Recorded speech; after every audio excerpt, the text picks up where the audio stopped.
In.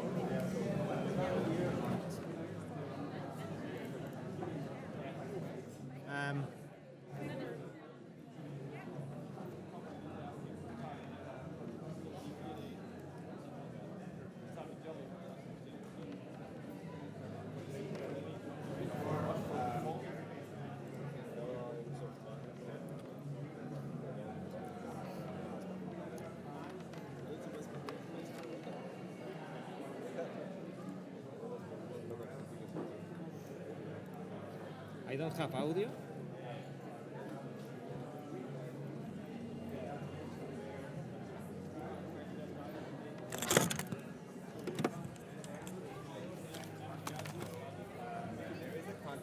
You don't have audio? Okay. There is a contest going on, so make sure to check the contest tab. Okay, so I'm off as well. Okay.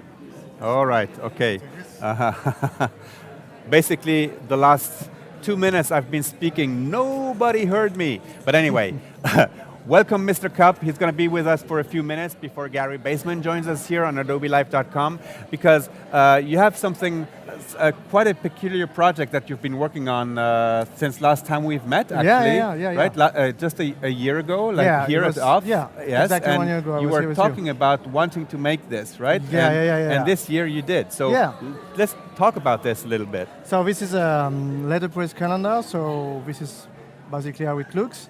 So I asked different designers from around the world. Let's see if we can get the GoPro over here. To design some nice letterpress stuff. So like this, it's Kevin Cantrell, the famous Kevin Cantrell, who designed this. And I asked them to design something to print it in letterpress. The good thing is that everything is designed in Adobe products like Photoshop and Illustrator, whatever they want to use. And after we make some metal plates like this one, you know, like you How can do see. you produce those? It's just like we did for the stamp or stuff like that. You send the file, and the guy send you back this. Oh, okay. So like this, with that, we can print using Letterpress to do it with modern design on Letterpress, using the old machine and doing it the modern way. So I asked the different designer, and this year we decided with an edition with different papers. Like this, all the papers are different colors, and all the designer have special stuff to design like this and like this. And then we print on silver, on dark colors, and even we have fun because it's fun to do. So we said, how can we improve the stuff? So every paper has a different color on the back. So like this, wow. So like is it stuck together, or is it like a special process? It's two paper stuck together. And like this, every page which follow is the color of the page. Oh, wow. So Very, it's the kind very of things, classy. yeah, so it's really nice. And then for the front cover, we do a printed cover, and we do a laser engraved edition. Wow, this is actually on wood. Yeah, this is on wood, then glued on paper, and it's laser engraved. So basically from a vector file, we can do anything with this new machine, and then we do also this. Like this, you just can fold it, you know, because the printer is very funny guy, and then hop, you can put it there. So it's That's awesome. Look at that. Like so this is really something great. And yeah. if you check the website, we also here do I have it on my computer here. You can do on the making of. Okay. And you can see picture of the. Wait, let me just go back for a second, because sure. it's a beautiful. This is a printed cover. This is there's a lot of details here, and it's letterpress calendar.com. Yeah. And basically it explains how everything. There is two editions. We're doing the wood edition and the normal edition. Okay. Every year we do crowdfunding. So it's limited to 500 copies. 500 copies, okay. And this edition now is sold out, but of course we are thinking of doing the next year edition. These are all the designers who work with me. So they're all in their own style. And then if you go to the making of parts, you will see the Yes. machine we print this stuff with. I know that this I've seen you post on social a lot of this preparation Yeah. and the tables and Yeah, the this- machines and everything. This is a good thing, you know, every time Yeah. I visit the printer, because I'm not printer myself. Yes. This is the last year edition. This year, last year edition, we do some copper plates printing, and it's always so much fun to go to the printer and have it's like Disneyland for designer, you know? Absolutely. And see this coming to life, you know, with all the design from over the world, because all these designers are from different places, so yeah, it's really there. nice. And Instagram. yeah, and this is the Instagram of my blog, so you have all the printer, and these are... And your I- blog is Walter? Is Walter Magazine. At the Walter Magazine, and that's the right, blog is because Graphic Exchange. last year you came with your Yeah. magazine, right? Yeah, Do you yeah. have your magazine here? Yeah, probably. Yeah, let's have a quick look at the magazine. Yeah. Yes, Gabi Girardo, very expensive stuff. I mean, is it because very it's- expensive? it's hot. It is It's precious. Made, yeah, it's made, it's made one by one, doing 12 different papers, Uh-huh. engraving the wood one by one. So it's really something made handmade. You know, 500 Yeah, yeah. copies. We work like something like 10 days to have this. Wow. So with the printer and me, the designer and everything. So Yes, Negar, you can actually order online. now this one is sold out. It's sold out, so yes. But you can have. I'm just do some posters, and I have the Walter magazine. yeah, on the my shop. 500 copies have been sold out. Yeah. And that's your magazine? Yeah, that's the magazine. The cover of this one is the same designer as the other one. So you see the relief of the details, and it's a magazine about it's the same about printing and about creative inspiration and stuff like that. And also it's sold online at readwalter.com, and yeah. This And is I all the think that, crazy stuff this I is do. fascinating. This is something that we talked with Tina about Yeah. before. And it's really, if to do things like this, these fascinating things, you really have to have a dialogue with your printer. You have Yeah. to understand what's possible, what's not possible. Which is great, because in fact, this guy go to letterpress printing when he discovered my first letterpress project. So it was fun, and then we really have like, I have an idea, can we do that? And for the 2015 edition, it's not on the website because this, Okay, is there like, this is a 2016? yeah, but the 2015, I think I have it in Walter yes, magazine. that's Yeah, this one is copper plate, and for this one, for this edition, we do it with glow-in-the-dark ink. Glow like- in the dark. Wow. Yeah, like this, Do you have just a picture of glow in the dark? Yeah. Oh, like this, yes. Oh, beautiful. So you have glow-in-the-dark ink. Yes. And, so yeah, it's... So Joshua, yes, it's all sold out. So what you really need to do to get a hold of these calendars is to follow. Yeah, and I have also a shop online, which is mrcup-shop.com. Okay. And I just do, for the first time, letterpress posters, which are very large posters. And so, yeah, Okay. it's always fun. And the idea is doing limited edition. But the magazine is available. Next year calendar, we do a Kickstarter. Awesome. So, Thank yeah. you so much. Thank you It's so nice to much. have you. Our next guest has arrived, Gary Baseman. It was and great to talk about this. and yes, and basically what I wanted to show everyone here in who's watching us live is the incredible handcrafted work that's possible to be done also with Yeah. Adobe products, and Definitely. because the base is always a digital Yeah, file. always. And, You do whatever yeah. you do with Illustrator, you can print it with Letterpress, which Yeah, is yeah, fun. yeah, After yeah. you have to find the right thing, what is possible or not. Yeah, but yeah. basically, this is it. Great stuff, great stuff. So thank you so much, Mr. Cup. Yeah, if you see want to see here, this is the Mr. Cup. Mr. Cup. Here we go. Or MrCup.com, whatever. you can find MrCup.com. me. Okay, you can find him. So so yeah, make sure you get your hands on the next calendars. And yes, and this is great stuff. Thank you so much. Thank you. Bye-bye. All right. So Gary. Hello. No, Thank keep you. it, I Thank you may again. need, my props. Okay. Are you all mic'd up, Gary? I don't know. Yes, you are. Hey, Okay. come over Hi. here. Okay. We good? Where do I Yes, here. go? Over here? Do you have to plug something in? Do you have a computer or something have you want to show? anything. You don't have anything. I All have, right. I have my heart. Your heart. Perfect. I have like a jacket.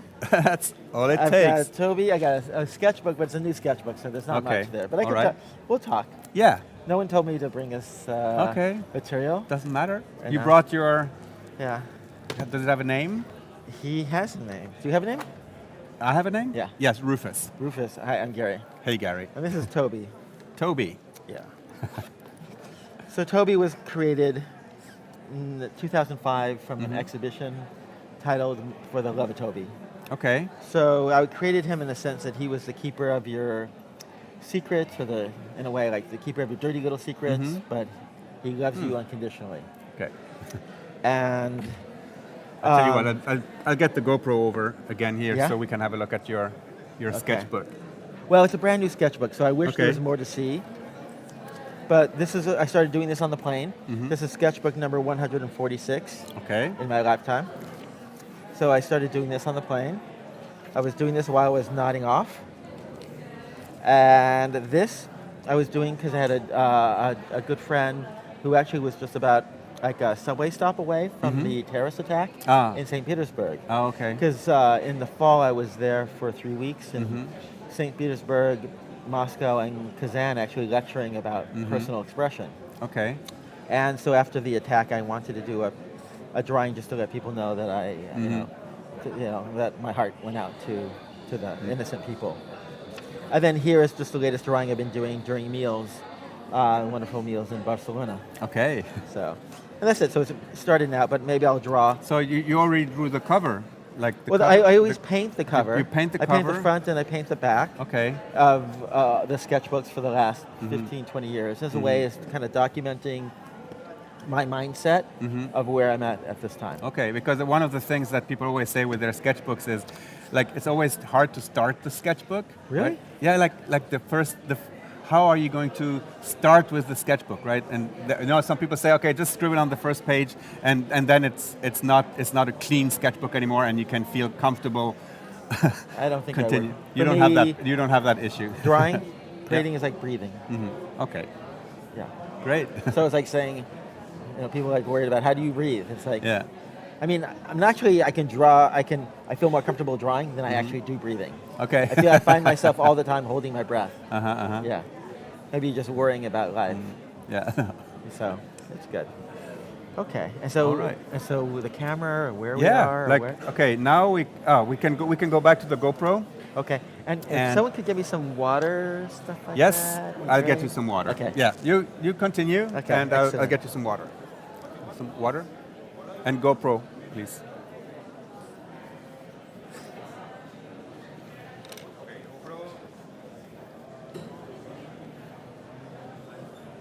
All right. So I want to first getting you some apologize water. to everyone who's watching us. Is this live? Or is Yes, it is live. It is live. absolutely live, and there's people here in There the are chat. people here? Yes. Oh, there's, I know you. There's I know- hundreds I know of people. you. Yeah, okay. Octavio.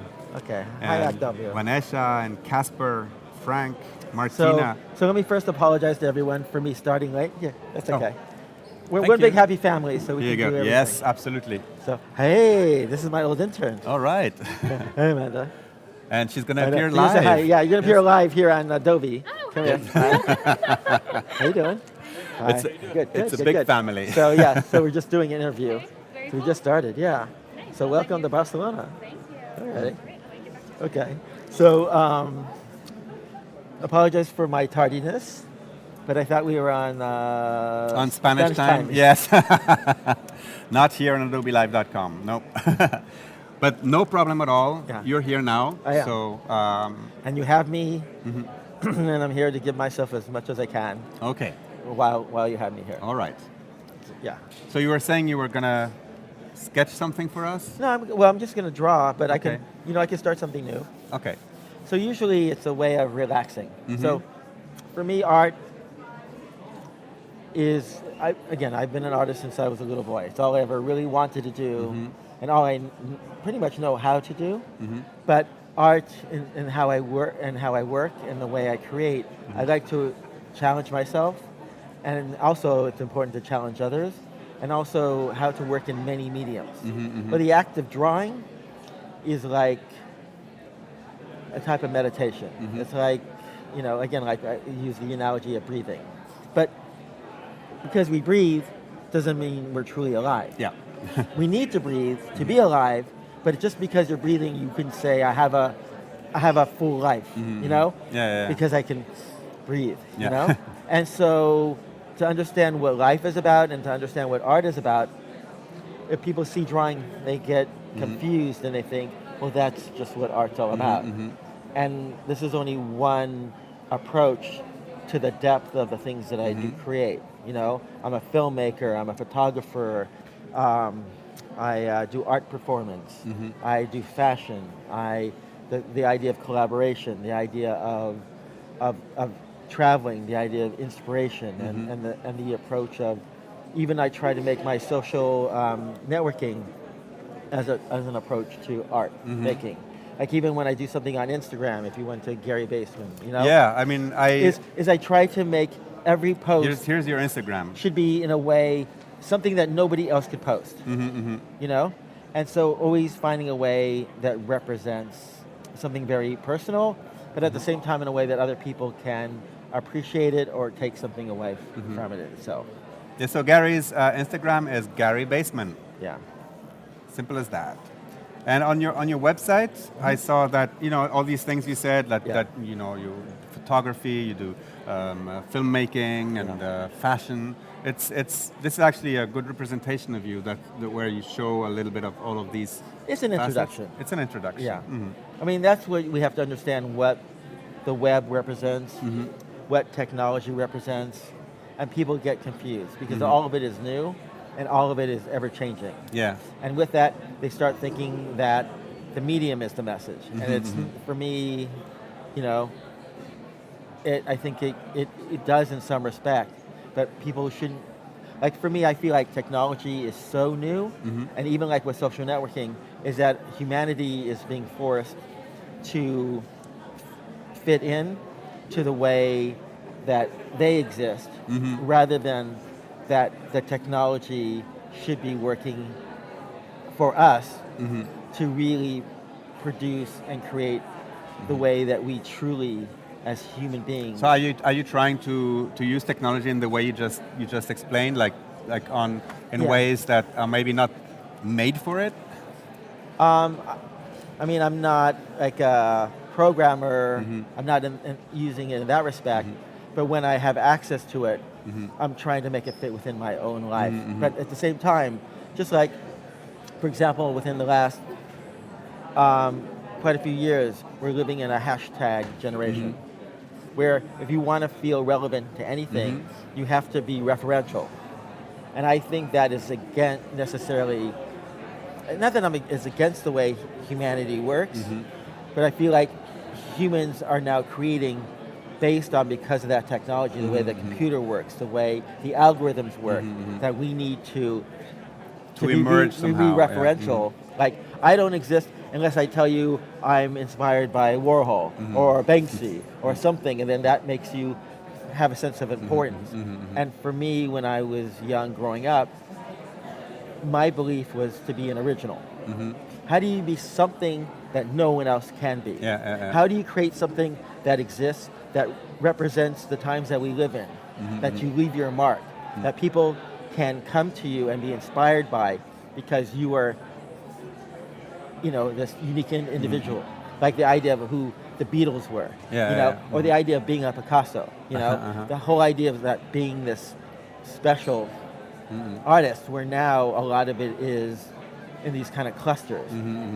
So it's things that I deal with on a regular basis as an artist, and what am I creating and how. So I don't know. Right.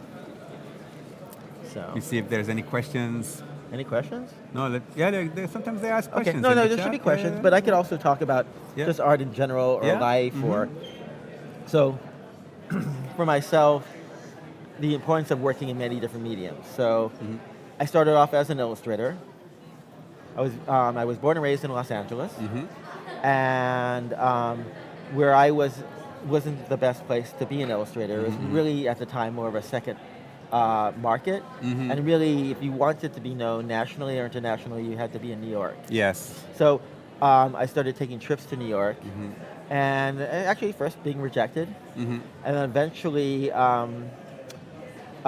starting to get published. And one of my first big jobs was with Steve Heller at the New York Times Book Review, who gave me the cover and then actually the whole issue of the New York Times Book Review. And I used that as a motivation to move to New York. And then I lived in New York for 10 years, doing work for Time Magazine, Rolling Stone, Entertainment Weekly, every publication you could probably imagine. And I did about 12 to 20 assignments every month for 10 years. And so I loved being a visual problem solver. So for me, the idea of having your own distinct voice, having editors and art directors contact you to solve these visual problems that the whole world would see was very exciting.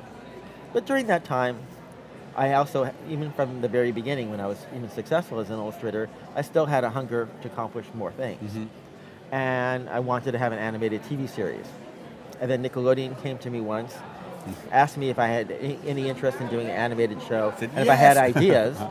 And I actually lied to them. I said, yes, I have ideas. And then I came up with about 12 ideas. I pitched them. And then we did a pilot that didn't get picked up, even though it was a brilliant idea. And where's the camera? Is that where's the camera? That's the camera right there. Okay, that's yes. there. And then they loved the idea, but they didn't love the execution. So then we did a full second pilot. And each pilot was like fully animated and was like $375,000. And still didn't get picked up because the president of Nickelodeon left and a new president came aboard. But I was still so hungry to have an animated TV series, I moved back to Los Angeles. I was happy to do so because I couldn't handle the winters and the summers in New York. And pitched all over town, got a development deal with Disney that ended up becoming a series, Teacher's Pet, and also a feature film. And then also I had a strong relationship with the board game Cranium. Okay, yes. So the creators came to me at the very beginning, asked me if I would, and actually at first they were scared of me because my work was a little too dangerous for them. But then they saw like a campaign I did for Mercedes-Benz on child safety, that there was like a rawness but a sweetness. So I could be sweet too. And Haley said, I love this show, Teacher's Pet. oh, thank you, Haley. And so basically it just, I love the ability to collaborate. So I love like working on Teacher's Pet. My writers, Bill and Sherry Steinkellner, came from the TV show Cheers. They were brilliant writers. My director was really talented. My storyboard artist. The actors, I had Nathan Lane and Wallace Shawn, amazing actors doing the voices, and critically we did extremely well. So I have like 3 beautiful Emmys on my mantle. I have a British BAFTA, So I was really successful in some ways, but everyone has to look at your own way of what is success and what is failure. Everyone, can you take a picture? Hi. So, so for me, it's all like a challenge of what you want to do. And understanding how you want to exist as an artist. Do you like working by yourself? Do you enjoy, collaborating? And from that, and then I also had a love for these vinyl toys. I love figures. I'm a big collector. So I used to go to flea markets all the time and find these like 1920s, 30s toys that were just so, for me, works of art. Even like an old mannequin head from the 40s was a work of art to me. And I would just collect them and have them in my own, even though they're like freaky and you come to my house and go, this is like freaking me out, I don't know how you sleep at night. I sleep really well. In fact, I even collect old stuffed animals that are really like decrepit, that people would be scared to have. But for me, I know there are spirits of dead children living in these stuff, but I show them respect, that they're not lost and they're not forgotten. Just like when I visit cemeteries, and I go to a lot of cemeteries with Toby. So when I go to like different countries and different places, I love to visit the cemeteries to show respect to the dead and to let them know that their memory isn't lost and forgotten. Somebody's asking was Toby born during the Nickelodeon period? Good question. Toby was actually born before the Nickelodeon period. So I used to draw Toby before he was manifested exactly like this as my alter ego. And I always drew myself as a cat. I don't know why, but there's something I love about catches. So, but then before the Nickelodeon period, I wrote a children's book that still has never been published called Fishtail Hat. And it was and that was the first time that Toby actually manifested himself like this. So he was a cat who loved to collect also. Okay. But he wanted to collect this hat that was like the height of fashion. And his roommate was this dog Seltzer, who was like a very practical dog, and he was only interested in practical things. Getting very loud here. I know. But you know what? We can just dance for them. I don't know if they hear the music, but I know. So, but Prince, man. We're listening to Prince. Yeah. So that's when he first existed. And then he always became my alter ego in my drawings and my sketchbooks. And I used him in some ways in illustration and other personal pieces. But it wasn't until 2005 that I felt like it was important to have a full exhibition for who Toby represented. Okay. And that's when I was also scared doing it because he was so precious to me. Yeah. And sometimes when you're too precious, you almost don't want to touch it because it's this purity. But sometimes, you got to deflower the purity. And so I had this exhibition. And so not only did he, in a way, represent the keeper of your secrets, and actually in my life, I had some really major, serious secrets that I couldn't tell anyone in my life. I couldn't tell my best friend. I couldn't tell a stranger. I kept it deep inside and the only other person knew was this person who I had a secret with. And so for me, it was a way of being able to open myself up and remove this burden, of being judged. And so with the exhibition, not only did I produce these 200 Tobys, so I wanted to blur the line between fine art and toy culture. So I had 200 of these Tobys that if you wanted to buy a toy, you could only buy it in my fine art gallery. And then if you collected my art, you had to buy this toy. But also my paintings of Toby, many of them were Toby being gifted to another. So if you were gifting Toby to someone else, you're gifting Toby, you're gifting your most intimate, personal self to somebody else. So for me, a lot of life and the essence of who I am as an artist is based on this kind of truth and intimacy and connection with others, just like I have with all you guys right now. Yeah. What a dance, Gary. Yeah. So it's life. It's a very complicated thing, but for me, using art as a way to bring that out and to share is what life's all about. So, so if you really wanted to talk about how to make a living as an artist, I'm not the dude. Because there's ways to find a way to do that, and I've been very fortunate to be able to do it through, my different projects. But for me, I'm not talking about, if you're asking what kind of pencils I use, I'm also not the right guy to talk to either. Because for me, these are just they're already tools. figuring it out. It's a Faber-Castell, blah, blah, blah. And I know, because they're, is it? No, it's Prismacolor. Okay, it's a Prismacolor. But it's not because they're the right pencils, they just work for me. Everyone finds what works for yourself. Just like with your programs. Some people love to create using software. Some people want to use other materials. But you experiment and you see what works. Yeah. And that's a question that that frequently comes up in these live streams is how do you start, how do you and basically I don't think the start is ever easy. Because it's also a matter of finding yourself really, because the start was already the start's easy. You were born. That's the start. No, the creative, like taking the creative road, like when everybody in your surroundings, the schools, the system tells being an artist is not that easy, and it should be better. Like I was told at school, I was told, no, you have to be a banker. You have to work in this kind of thing. You have to. No, I'm Swiss, so and I'm a little bit colorblind, but I wanted to be an artist, and everybody said you're never going to be an artist. You're never going to be a designer. And I fought that, and I suffered for many years because everybody was telling me I will never be able to do that. But in the end, I did, and I went to the art center in Los Angeles. Oh, you did? Yeah. Okay. Actually, the reason I never even went to art school was because of Art Center. Oh, okay. Because I went to elementary school at 3rd Street Elementary School, across the street from the old Art Center. Okay. In LA before I went to Pasadena. Yes. And as a little boy, I would always walk by Art Center. I would see these artists sitting under trees drawing cars. Yes. And they were very slick, and it was a different type of approach to creating work that my art was always much rawer. And so for me, somehow I felt, even as a child, that art school couldn't teach you your own style. And I avoided it. So I was always saw myself as an artist, but I wanted to go to a real university. I felt like, instead of like Art Center at that time was this beautiful mansion.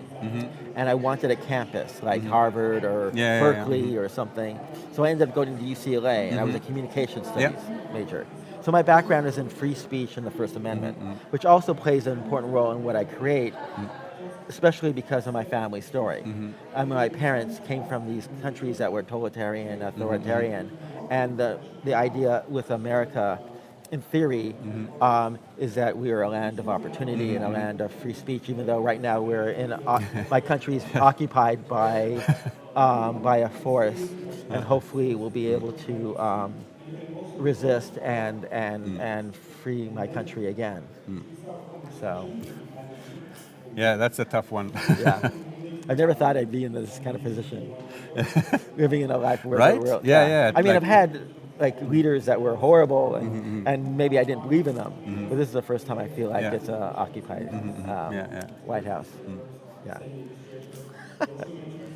So. How do you let yourself guided by your inner feelings during the creative process? From Matteo. Okay, what is the question? How do you let yourself being guided by your inner feelings during the creative process? How can you not? Yes. So, but to do that comes from, which is actually is a really good question, but it's dealing with a sense of, it's a bigger question. It's like my life and myself has always been, how do you deal with a sense of acceptance of who you are? How do you accept these feelings to allow yourself to be guided in the creative process? So for me, I had to make it in a way to be comfortable, So even being a problem solver for me was always interesting, but having that understanding of who I was and the acceptance of my fears or my joy or my desires, and how do I place it in the work that I create. And that's where I moved from illustrator to then painter. And then for 15 years I've been a painter, showing in galleries, and then I've been fortunate to have like museum exhibitions. But even those museum exhibitions were a type of art installation. So even though I was honored to be invited to have like a type of retrospective or mid-career survey of what I was doing, the exhibition, I ended up creating a home in the middle of the museum. So I didn't want these white walls. I didn't want to create this kind of artificial environment that made people feel insecure. And a lot of what my art's all about is, even though art is important and special, it should be seen as precious. So people like put it on such a pedestal or in a way that they remove themselves, or you have these people in the art world who say you're not worthy enough, you're not special enough, you're not smart enough, you're not rich enough, you're not important enough, and that's bullshit. Because the importance of art is that it relates to the human condition, at least for me. So when I had my museum show, I created this home in the middle of the museum. And so I wanted a place where people can feel comfortable and welcomed. And I titled the exhibition, "The Door is Always Open." And this was a phrase that my father would say. Always tell me that his home would be my home. So he would say in his broken English, because he's from Eastern Poland, which is now Ukraine, he'd go, "Gary, the door is always open." So that's what I titled the exhibition, because I wanted people to come in my home and sit in my sofas, sit in my chairs, sit on my bed, and feel a presence, to be able to feel empowered to want to create. And that's how I kind of started that. I had special wallpaper. I mixed my artwork with family photos, but I also used my parents' real furniture that I put in the exhibition. So people could sit really in my parents' sofas and chairs. You could sit in the dining room where we celebrated birthdays and Thanksgiving and dinner and Passover. It was like really. So Gary, you know that one of the things that we also do during this stream is. I have no idea. We do portfolio reviews. So we have one person here who's going to show you his work, I'm excited. We're going to be looking at that, and then one portfolio we're going to be online, and maybe the person will be in the chat. And maybe before we go to the review, maybe we can have a quick look at the sketch that you're doing. Well, I'm just doing it. I don't know what I'm doing yet. It's And not that's somebody asked in the chat, do you draw every day, all day? I draw when I can. Yeah. If I'm home and I'm painting for an exhibition, then I'm not really sketching. If I'm traveling, if I'm on a plane, if I'm at a meal, I seem to draw a lot. In fact, because I would draw so much, I had like an art installation in Toronto titled My Eyes Are Bigger Than My Stomach, where I created these 50 placemats. And there were 50 placemats and there were photographs of my sketchbooks with food that I was dining in all over the world. Oh, nice. So everyone would be sitting differently, like sitting in my place, in having xiaolongbao in China, awesome, yeah. or having pasta in Rome, or having pierogi in Poland. So I wanted that. So I created this type of, but it was actually more complicated how I had the installation. But all right. So let's ask Let's Giga to come join us. Hey Giga, how are you? Nice Hi. to meet you. And name Iga? Giga. Giga. Okay. GAGA. He's actually in New York. I'm No, it Georgian. says- I'm Georgian. Georgian. Yeah. It Georgian? says because it says New York City here. Yeah. Well, he lives in New York now, but Okay, you're from. okay. Please, you're come in- Georgia- come from in the Georgia? middle. Originally, I'm from country of Georgia. Yeah, I haven't been there yet. I've had some beautiful meals in wine as well. in Russia that were Georgian, but I haven't been to Georgia yet Yeah, because I heard the wine is I like so definitely good. need to try Yeah, because yeah. like it's too special. I know think. exactly. So Giga, why don't you come in the center? And Okay. I opened your portfolio already, and maybe if you want to introduce it, like the type of work you do, I'm and positioning myself as an art director and a digital artist, and there is some works. Okay, so you're an art director, designer. I'm working as art director in Okay. a few companies, and parallelly I'm doing my personal art Okay. as photography too. So that's my artworks. Let's take this one, anonymous. And what's anonymous? Let's Here, let me take a quick look. Let's go back to what you're writing. okay. I want to get a little idea.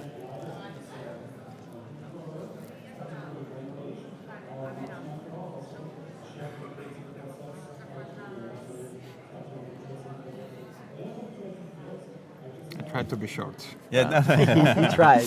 Oh my God. Okay. but these descriptions are really Okay. important. in Okay. the- It's really, really important. So this is your personal work? Yeah, it's my personal Okay. work. Wow. And how is? Okay. Wow, this is really nice. It's a mix of photography and graphic. Right. And that's a whole image actually. Some details of it. Right. Another piece of same series. Nice. And how many are in this series?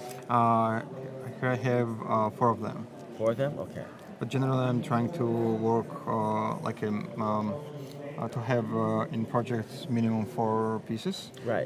To understand what I liked and on what I was working. But a lot on. of these you end up creating digitally? Yes. No. Can I ask some parts are like done by paper, pencil and traditionally, Right. and after scanned and edited here.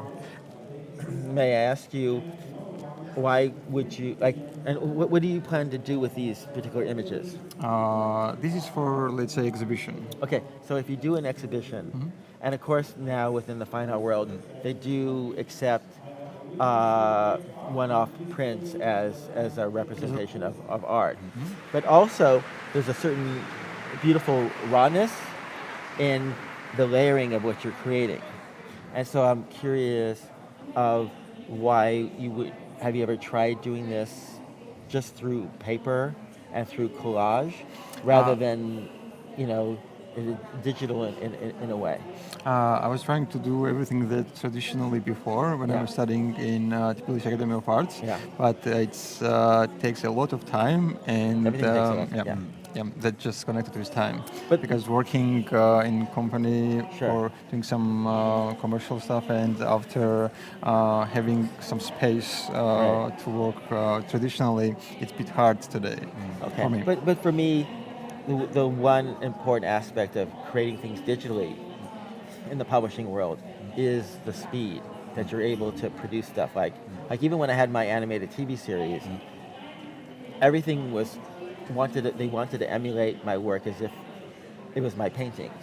So all the backgrounds were painted.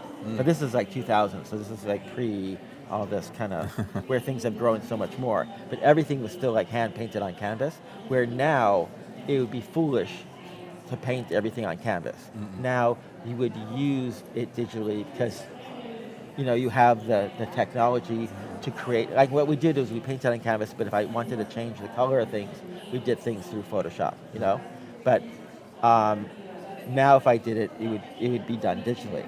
But I'm just curious because these things are really quite beautiful, and if you're working with a gallery in a way, is to maybe use this technology to be able to comp something up, to give this, to see what you wanted to do, but then maybe try things in a traditional manner to see where you would take this and then recreate it even more so to kind of blend them. But not just like eliminate just the digital aspect, use the sense of like photography, which is photography is also something that is interesting in a way of using that to make part of that digital, and then the rest of it you could be doing kind of more like Moreau or different artists that you're actually cutting things out and then it sounds reworking. really interesting. Actually, I might try it. But not to avoid one, but just use everything done, as a... and after do reverse or something, something similar. But in a way, to just explore those aspects of what you're doing, and you probably...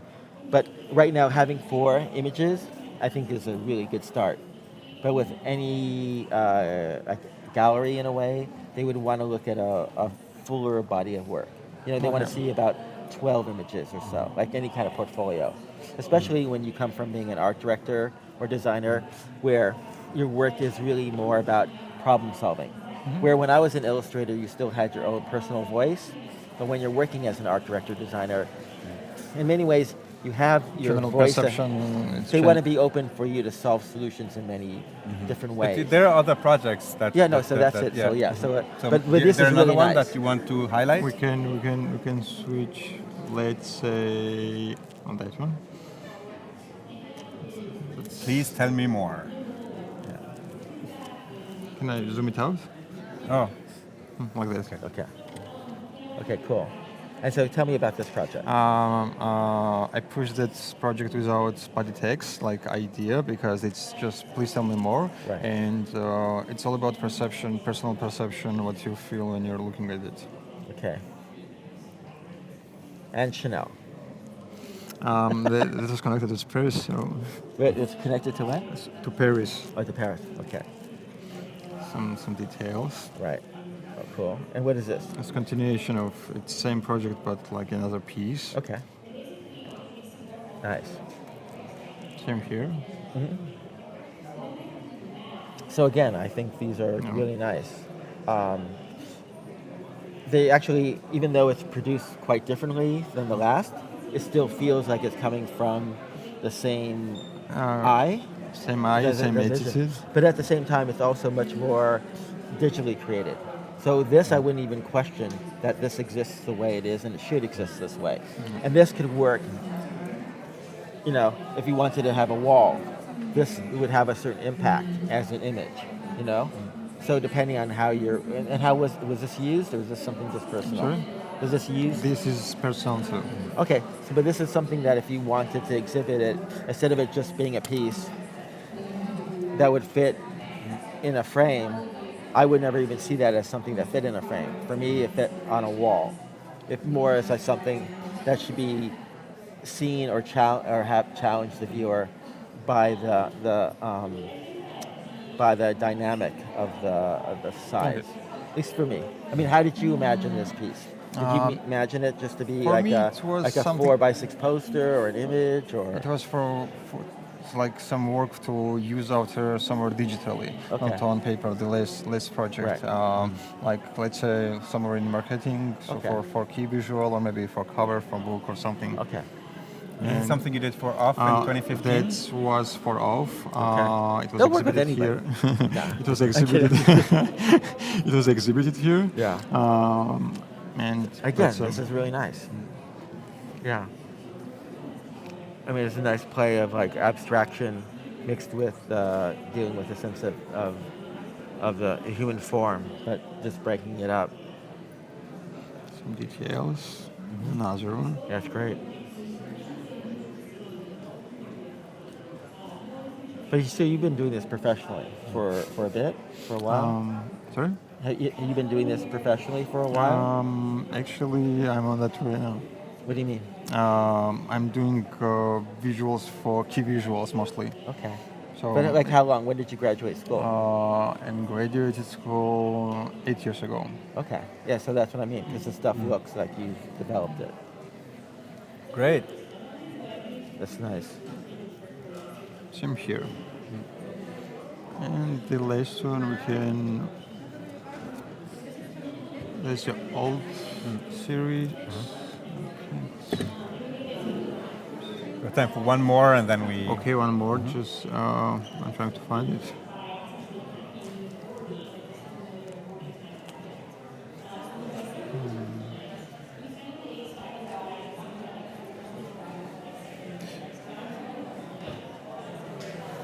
That's old.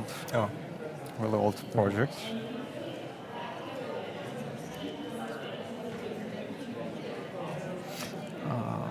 Can I open Yes. my webpage? Yes, sure.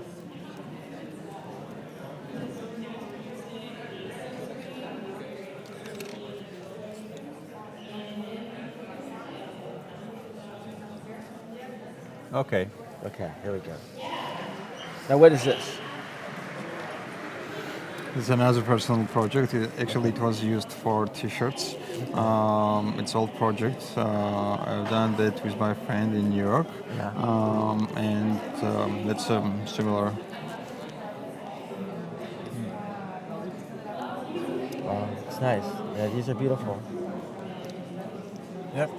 It's a 4 seasons. Actually, not seasons. The air, fire, and 4 of them.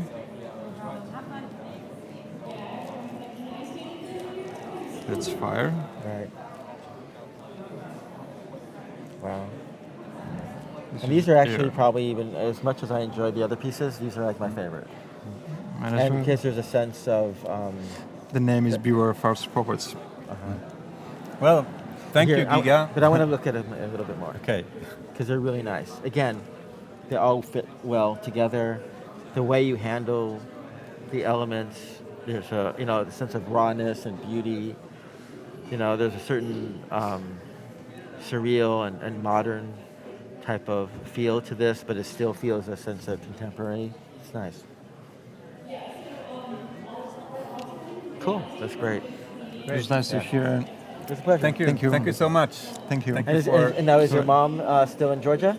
Yes, my family. Yeah, so she still cooks? Yeah. Yeah? Okay. Thank you. Bye. All right. So Lena also submitted her work here Okay. for And us to where's look at. Lena? Lena is in the chat probably. Lena is living in the computer? Yes, Lena is living in the computer. Let Okay. me leave that So here. where's she from? And she's from Montpellier, French. From France. Okay. Yeah. Graphic, print, and web. Graphiste, print, and web. Okay. Graphic design for print and web. And there, like I always do with these online portfolios, Yeah. is I let you open one of the projects, one that piques your interest. But if she's not here, we can't talk to her? Well, yes. Or If she's still online? Yeah, she's probably going to be in the chat, Lena. Let us know if you're here. Because I want to be able to have the type of dialogue. Yes. It's important. For me, anyways. Yeah. So yeah, so if you want to choose Okay. from one of those projects. Okay, just like get caught up in the... Yeah.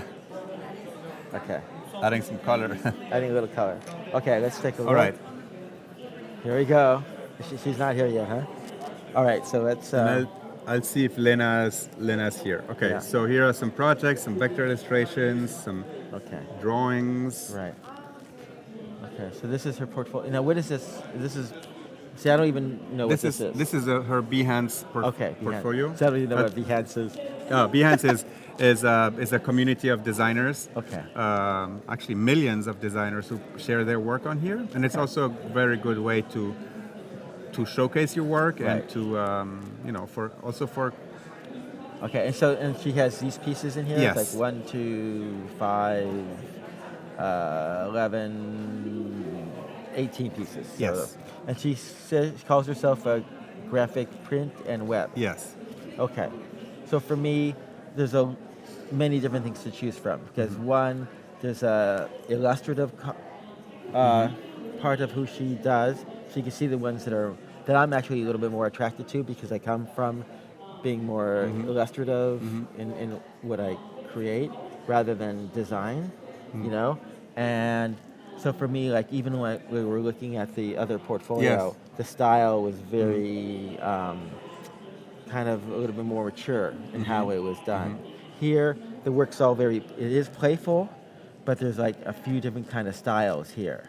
So, you know, for me, I would be giving her advice to develop her portfolio more.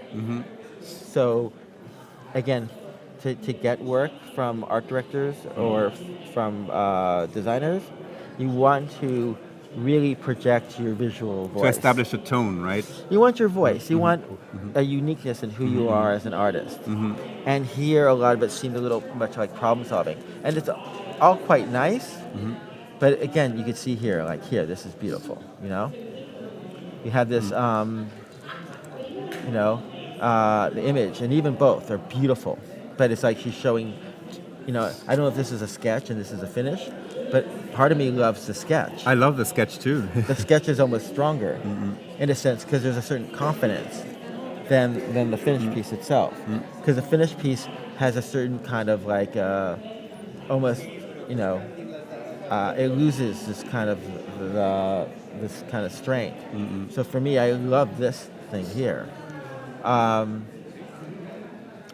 But then, yes, it loses something when it's vectorized. and it's nice, but maybe there's a way of, like, again, using aspects, like keeping the background the way you had it, maybe not being afraid to have the line art in there, and then maybe there's a balance of, you know, of a way to how to find a completed image that really feels true.